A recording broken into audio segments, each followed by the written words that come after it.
नमस्कार साथियों, मैं स्वागत करती हूँ आपका अपने channel wifi study with Nandini में। डिस्कस करेंगे 15 अक्टूबर के करंट अफेयर और आज से नवरात्रि स्टार्ट है। तो आप सभी को नवरात्रि की बहुत बहुत शुभकामनाएं। माता जी की कृपा आप पर बनी रहे और जो भी आपके जीवन में विपत्तियां हैं वो उनके आशीर्वाद से जल्द टल जाए। आपके जीवन में खुशियां आते रहे, संपन्नता आती रहे और परिवार और आप भी निरंतर आगे बढ़ते रहे। इसी शुभ कामना के साथ मैं स्टार्ट करूंगी आज की अपनी क्लास को। क्लास के बाद में रिवीजन की क्लास होती है, यानी कि जो कुछ हम कल पढ़ते हैं उसका फटाफट रिवीजन करते हुए आगे बढ़ते हैं। और साथ में ही टेलीग्राम के लिंक पर हमारा जो भी कंटेंट है वो उपलब्ध है, इंग्लिश और हिंदी बोथ लैंग्वेजेस में। तो आपको जिस भी भाषा में पढ़ना है, नोट्स बनाना है, किसी भी एग्जाम की प्रिपरेशन कर रहे हैं, आप सभी के लिए बेनिफिशियल है हमारी क्लास। तो चलिए स्टार्ट करते हैं। आज का थॉट देखते हैं। जब थक जाओ तो आराम कर लो, पर हार कभी मत मानो। यानी जब आपको लगता है कि आप थक गए हैं, आपको लगता है कि आप बहुत बिजी रह रहे हैं, तो कुछ दिन के लिए ब्रेक दो, आराम करो, अपने आप को हील करो और उसके बाद फिर से अपने काम में लग जाओ। लेकिन हार मत मानो। लेट हो जाओ किसी भी काम को करने में, लेकिन रुको मत, है ना। अपना मोटिव हमेशा अपने दिमाग में, अपने मन में कायम रखो।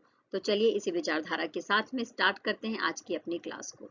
सबसे पहले जो बात करेंगे वो अंतर्राष्ट्रीय ग्रामीण महिला दिवस के बारे में बात करेंगे, जिसको हर साल 15 अक्टूबर को मनाया जाता है। 2007 में जो हमारा संयुक्त राष्ट्र संघ है उसकी महासभा के द्वारा ये डिसाइड किया गया था कि हर साल 15 अक्टूबर को अंतर्राष्ट्रीय ग्रामीण महिला दिवस मनाया जाएगा। इसके बाद पहली बार 2008 में अंतर्राष्ट्रीय ग्रामीण महिला दिवस मनाया गया था और इस बार 2023 की जो थीम डिसाइड की गई है वो थीम क्या है, तो विकास में जो ग्रामीण महिलाएं हैं उनका अमूल्य योगदान होता है। इस थीम के साथ ये अंतर्राष्ट्रीय दिवस मनाया जा रहा है। नेक्स्ट बात करेंगे विश्व सफेद बेंत दिवस। जो बेंत होता है उसके ऊपर ये दिन मनाया जाता है, 15 अक्टूबर के दिन मनाया जाता है। इसके पीछे का मोटिव ये होता है कि जो दृष्टि बाधित लोग हैं उनको समर्पित है ये दिन। ओके, नेक्स्ट बात करेंगे विश्व छात्र दिवस। स्क्रीन पर जिसे आप देख रहे हैं ये हैं एपीजे अब्दुल कलाम जी। 15 अक्टूबर को इनकी हम जयंती सेलिब्रेट करते हैं। 1931 में रामेश्वरम में जो तमिलनाडु में पड़ता है वहीं पर इनका जन्म हुआ था। तो इनके जन्म को विश्व छात्र दिवस के रूप में मनाने की घोषणा 2010 में संयुक्त राष्ट्र संघ के द्वारा करी गई थी, क्योंकि ये बहुत फेमस पर्सनैलिटी थे। और आपको मैं बता दूं कि भारत और विदेशों सहित लगभग 48 विश्वविद्यालयों के द्वारा इनको डॉक्टरेट की मानद उपाधि प्राप्त थी। तो इनका जो काम था उससे लोग बहुत ज्यादा प्रभावित थे, पूरी दुनिया के लोग बहुत ज्यादा प्रभावित थे, जिसकी वजह से संयुक्त राष्ट्र संघ के द्वारा ये डिसाइड किया गया था कि इनके बर्थडे को विश्व छात्र दिवस के रूप में सेलिब्रेट किया जाएगा। भारत के ये 11वें राष्ट्रपति के रूप में थे 2002 से लेकर 2007 तक। बच्चों से इन्हें बहुत ज्यादा प्रेम था। ये वैज्ञानिक थे, इन्होंने जो इसरो में काम किया, इन्होंने जो हमारा रक्षा अनुसंधान संस्थान है उसमें भी काम किया हुआ है और भारत के लिए मिसाइल मैन के नाम से ये जाने जाते हैं। 1981 में इन्हें पद्म भूषण से सम्मानित किया गया, 1990 में पद्म विभूषण से सम्मानित किया गया है और 1997 में भारत रत्न से सम्मानित किया गया है। ओके, तो आइए देखते हैं क्या है हमारे पास। विश्व प्रवासी पक्षी दिवस हर साल 14 अक्टूबर को मनाया जाता है। 14 अक्टूबर नहीं, स्पेशली अगर मैं बात करूं तो अक्टूबर का जो महीना होता है उसका जो दूसरा शनिवार होता है उस दिन, और मई महीने का जो दूसरा शनिवार होता है उस दिन हम विश्व प्रवासी पक्षी दिवस मनाते हैं। स्पेशली वो पक्षी जो प्रवास कर जाते हैं उनकी सेफ्टी के लिए, उनके आवास को ध्यान में रखते हुए ये दिन मनाया जाता है। इस बार की जो थीम डिसाइड करी गई है वो water sustaining bird life. Okay, इस थीम के साथ ये दिन मनाया जाता है। नागा रेजिमेंट की कौन सी बटालियन को प्रेसिडेंट कॉलर्स प्रदान किया गया है, तो नागा रेजिमेंट की जो तीसरी बटालियन है उसको जो है प्रेसिडेंट्स कॉलर्स प्रेसिडेंट्स कॉलर्स प्रदान किया गया है, जिसको राष्ट्रपति का रंग भी कहा जाता है। स्पेशली सेना के उस भाग को, उस बटालियन को प्रदान किया जाता है जिन्होंने कुछ उत्कृष्ट काम किया है। अगर मैं नागा की तीसरी बटालियन के बारे में बात करूं तो इसकी स्थापना 1 अक्टूबर को 2009 में करी गई थी हल्द्वानी में। ओके, अच्छा कब प्रदान किया गया है, तो 13 अक्टूबर को प्रदान किया गया है। रानीखेत के कुमाऊं रेजिमेंटल सेंटर में नागा रेजिमेंट की जो तीसरी बटालियन है उसे, और जो हमारे भारतीय सेना के जनरल हैं जिनका नाम है मनोज पांडे जी के द्वारा प्रेसिडेंट कॉलर्स प्रदान किया गया है नागालैंड के तीसरी बटालियन को। इस बात को याद रख लेंगे। ओके, नेक्स्ट बात कर लेते हैं। तटीय सुरक्षा अभ्यास का क्या नाम है, जो अभी 11 और 12 अक्टूबर को हेल्ड कराई गई है।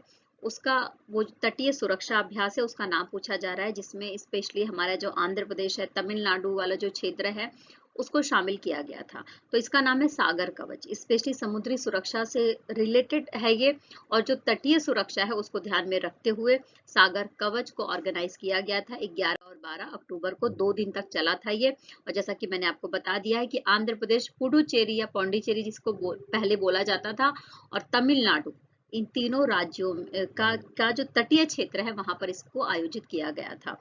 ओके, नेक्स्ट कर लेते हैं। भारत की कौन सी कंपनी फोर्ब्स की विश्व के सर्वश्रेष्ठ बेंचमार्क 2023 सूची में शामिल हुई है? तो देखो, फोर्ब्स की जो सूची है उसमें शामिल होना अपने आप में एक गौरवान्वित करने वाली बात है। तो विश्व के सर्वश्रेष्ठ बेंचमार्क 2023 में शामिल हुई है भारत की कंपनी है एनटीपीसी। ओके, एनटीपीसी को याद रखेंगे। और एनटीपीसी को किस लिए दिया गया है? तो विश्व के सर्वश्रेष्ठ नियोक्ता 2023 के लिए, यानी कि वर्ल्ड बेस्ट एम्प्लॉयर्स 2023 के लिए एनटीपीसी को शामिल किया गया है फोर्ब्स की सूची में। इस बात को याद रख लेंगे। नेक्स्ट बात करेंगे, सियाचिन ग्लेशियर पर पहला मोबाइल टावर स्थापित किया गया है, और पूछा जा रहा है कि किसके द्वारा स्थापित किया जा रहा है। तो देखो, सियाचिन जो ग्लेशियर है उस पर मोबाइल टावर स्थापित करना अपने आप में ही एक बहुत ही बड़ा साहस का बात है। तो 15,500 फुट की ऊंचाई पर किया गया, इस बात को याद रख लेंगे। किसके द्वारा करा गया है? तो भारतीय सेना के द्वारा करा गया है, बीएसएनएल के सहयोग से। जो भारतीय सेना है उसका जो एक विभाग है जिसका नाम है फायर एंड फ्यूरी कोर। क्या नाम है? Fire and fury core. इस कोर के द्वारा जो ये मोबाइल टावर है इसकी स्थापना करी गई है सियाचिन ग्लेशियर पर। सियाचिन ग्लेशियर के लिए कहा जाता है कि ये सबसे ऊंचा युद्ध का क्षेत्र है। ओके, आइए नेक्स्ट बात कर लेते हैं। 2028 ओलंपिक में क्रिकेट के किस फॉर्म को शामिल करने की सिफारिश आईओसी ने स्वीकार कर ली है? तो देखो, आईओसी का मतलब क्या है? International Olympic council, okay, committee, sorry, international Olympic committee. तो इसने क्रिकेट का जो T20 का फॉर्मेट है उसको ओलंपिक में शामिल करने की जो मांग थी उसको स्वीकार कर लिया है। यानी कि 2028 में जब आप लॉस एंजल्स में ओलंपिक्स देखेंगे तो उस समय आपको क्रिकेट का ये T20 का फॉर्म भी देखने को मिल जाएगा। Okay, clear? आइए, शुभमन गिल और चमारी अथापत्तु किस माह के ICC player of the month के रूप में नामित हुए हैं? तो देखो, सितंबर का महीना बीता है और आईसीसी हर महीने के लिए player of the month male और फीमेल दोनों कैटेगरी में देता है। तो मेल कैटेगरी में शुभमन गिल जो भारत से बिलोंग करते हैं उनको प्लेयर ऑफ द मंथ चुना गया सितंबर माह के लिए, और चमारी अथापत्तु जो श्रीलंका से बिलोंग करती हैं उनको महिलाओं की श्रेणी में प्लेयर ऑफ द मंथ चुना गया है आईसीसी की तरफ से। ओके, इस बात को याद रखेंगे। नेक्स्ट बात कर लेते हैं, 2023 विश्व एथलीट ऑफ द ईयर पुरस्कार के लिए किसे नामांकित किया गया है, यानी कि अभी नामित किया गया है। फाइनल अनाउंसमेंट नहीं हुई है। फाइनल जो अनाउंसमेंट होगी वो दिसंबर के महीने में होगी, इस बात को याद रख लेंगे। तो नीरज चोपड़ा, जैसा कि स्क्रीन पर आप देख रहे हैं, ये एशियन गेम्स में इन्होंने गोल्ड मेडल जीता और इनको जो है नामांकित किया गया है 2023 विश्व एथलीट ऑफ द ईयर पुरस्कार के लिए। पीएम मोदी ने मुंबई में अंतर्राष्ट्रीय ओलंपिक समिति के किस सत्र का उद्घाटन किया है? तो इंटरनेशनल ओलंपिक कमिटी के 141वें सत्र का उद्घाटन मुंबई के जियो सेंटर में किया गया है प्रधानमंत्री नरेंद्र मोदी जी के द्वारा। और मैं आपको बता दूं कि 1983 में भारत में ओलंपिक हुए थे नई दिल्ली में, और लगभग ये 41 सालों के बाद। अच्छा देखो, मुंबई का जो जियो वर्ल्ड सेंटर है वहां पर 14 अक्टूबर को उद्घाटन किया गया है, और इसके पहले 1983 में इसका उद्घाटन किया गया था नई दिल्ली में। सत्यजीत रे ने सत्यजीत रे उत्कृष्टता फिल्म लाइफ टाइम पुरस्कार से किसे सम्मानित किया गया है? क्वेश्चन पूछा जा रहा है। अच्छा देखो, ये क्या है, तो एक तरीके से मैं बताऊं, सत्यजीत रे को समर्पित है ये अवार्ड। सत्यजीत ये जो अवार्ड है स्पेशली दिया जाता है जो लोग फिल्म के क्षेत्र में अभूतपूर्व काम करते हैं उनको। तो सत्यजीत रे excellence in film life time award से सम्मानित किसे किया जाएगा? अभी जो 54th नंबर का अंतरराष्ट्रीय भारतीय फिल्म महोत्सव होने वाला है गोवा में 20 से 28 नवंबर के बीच में, तो इस इस अंतर्राष्ट्रीय फिल्म महोत्सव में, जो भारतीय फिल्म अंतर्राष्ट्रीय महोत्सव है, इसमें सम्मानित किया जाएगा माइकल डगलस को सत्यजीत रे उत्कृष्टता फिल्म लाइफ टाइम पुरस्कार से। इस बात को याद रख लेंगे। Okay, clear. नेक्स्ट बात कर लेते हैं, महिला एशियाई चैंपियंस ट्रॉफी 2023 के लिए अनावरण किए गए शुभंकर का क्या नाम है? तो देखो, सबसे पहले मैं बताऊं कि जो महिला एशियाई चैंपियंस ट्रॉफी 2023 है, इसका आयोजन रांची में किया जाएगा और इसके लिए शुभंकर का जो नाम है वो पूछा जा रहा है। और सबसे पहले मैं आपको बता दूं कि रांची झारखंड की राजधानी है और झारखंड के मुख्यमंत्री है हेमंत सोरेन। तो हेमंत सोरेन के द्वारा इसका उद्घाटन किया गया है। शुभंकर का नाम है जूही। अच्छा, इसमें कौन कौन से देश पार्टिसिपेट करेंगे तो वो भी जान लेते हैं। तो देखो, इसमें जो है जापान, चीन, कोरिया, मलेशिया और थाईलैंड जो की टीमें हैं वो पार्टिसिपेट करेंगी। और 27 अक्टूबर से लेकर 5 नवंबर तक ये जो इवेंट है वो चलने वाला है। Okay, clear. आइए नेक्स्ट बात कर लेते हैं झारखंड के बारे में। भारत के पूर्वी हिस्से में झारखंड आपको देखने को मिलेगा। अच्छा, सबसे इंपॉर्टेंट जो इसकी भौगोलिक, जो इसका स्ट्रक्चर अगर मैं बात करूं, तो पूरी तरीके से छोटा नागपुर के पठार पर स्थित है झारखंड। इस बात को याद रख लेना। छत्तीसगढ़, पश्चिम बंगाल, उत्तर प्रदेश और बिहार से इसकी सीमाएं लगती है। इसकी राजधानी है रांची और मुख्यमंत्री हेमंत सोरेन है। राज्यपाल सीपी राधाकृष्णन है।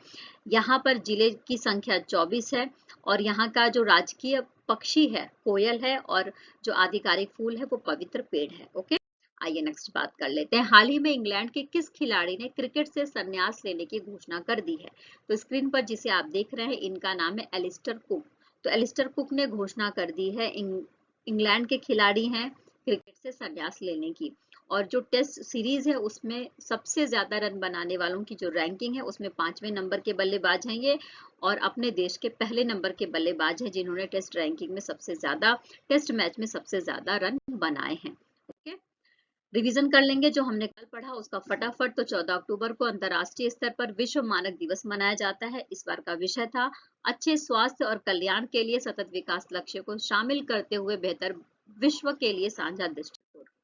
ओके, लॉरियस के एम्बेसडर के रूप में किस खिलाड़ी को चुना गया है? तो लॉरियस एक तरीके से मैं बताऊं तो जो युवा खिलाड़ी हैं उनको प्रोत्साहित करने वाला एक तरीके से चैरिटी है, एक चैरिटी वाला संगठन है।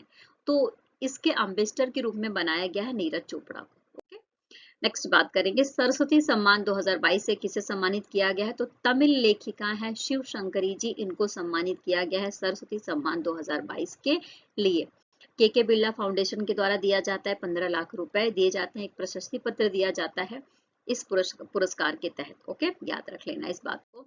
नेक्स्ट बात कर लेते हैं, राइट्स लिमिटेड को कौन सा दर्जा प्रदान किया है?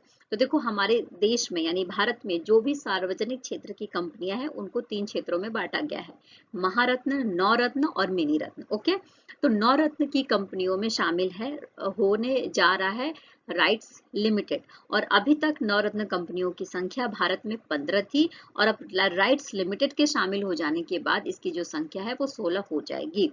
ओके, आइए नेक्स्ट बात कर लेते हैं, साउथ इंडियन बैंक ने अपना नया चेयरमैन किसे नियुक्त किया है? तो देखो, साउथ इंडियन बैंक के जो चेयरमैन है, सॉरी, इसका जो मुख्यालय है वो कहाँ पर है? तो इसका मुख्यालय त्रिशूर में पड़ता है। इस बात को याद रख लेना। और इसके जो चेयरमैन नियुक्त किए गए हैं वो विजय कुरियन नियुक्त किए गए हैं। ओके, नवंबर से लेकर इनका कार्यकाल स्टार्ट हो जाएगा, नवंबर महीने में। नेक्स्ट बात करेंगे, भारत का पहला वेटलैंड शहर किसे बनाया गया है? तो भारत का पहला वेटलैंड शहर बनाया गया है उदयपुर को। राजस्थान के उदयपुर को झीलों का शहर कहा जाता है क्योंकि यहाँ पर 5 झीलें पाई जाती हैं। इस बात को याद रख लेना। भारत ने फ्रांस के साथ कौन सा वार्षिक रक्षा संवाद किया है? तो जैसा कि हम सबको पता है कि हमारे देश के रक्षा मंत्री 2 देशों की यात्रा पर गए थे। पहले वो इटली गए थे और उसके बाद वो अब फ्रांस गए थे। तो फ्रांस के साथ जो रक्षा समझौता हुआ है या जो रक्षा संवाद हुआ है वो 5वें नंबर का था। नेक्स्ट बात करेंगे, आरबीआई द्वारा पेटीएम पेमेंट्स बैंक पर किन नियमों की अनदेखी करने पर जुर्माना लगाया गया है? जैसा कि हम सबको पता है कि Paytm payments bank specially digital पैसे के लेन देन का काम करती है। और तो पेटीएम पेमेंट्स बैंक के द्वारा केवाईसी के जो नियम है उसको सही तरीके से फॉलो नहीं किया गया, जिसकी वजह से आरबीआई ने इस पर प्रतिबंध लगाया है और जो इस पर जुर्माना लगाया है, और जुर्माना कितने का लगाया गया है तो आप सबको अच्छे से पता होना चाहिए कि 5.4 करोड़ रुपए का जुर्माना लगाया गया है आरबीआई के द्वारा। ग्लोबल हंगर इंडेक्स 2023 में भारत का कौन सा स्थान है? तो देखो, अभी जो ग्लोबल हंगर इंडेक्स आया है उसमें जो भारत का स्थान है वो 111वां है, और 2022 में कौन सा स्थान था? तो 2022 में 107वां स्थान था। इस बात को याद रख लेंगे। क्लियर? आइए नेक्स्ट बात कर लेते हैं। ओके, खत्म हो गया रिवीजन। तो जैसा कि आप सबको अच्छे से पता है कि हम रिवीजन करते हुए आगे बढ़ते हैं, जिससे कि जो कुछ भी हम पढ़ते हैं वो हमें फटाफट याद रहे, और उससे रिलेटेड थोड़ी सी जानकारी इसलिए होनी चाहिए ताकि क्वेश्चन का फॉर्मेट किसी भी तरीके से तोड़ मरोड़ के दिया जाए, हमारा क्वेश्चन कोई भी बच के नहीं जाना चाहिए। तो चलिए फिर मिलेंगे नए विचारों के साथ, नए न्यूज़ के साथ में। तब तक टेक केयर, बाय बाय, खूब खुश रहिए, मेहनत करते रहिए, जीवन में आगे बढ़ते रहिए, और जो आप पर भरोसा करे उसके साथ हमेशा बने रहिए। Bye bye, take care.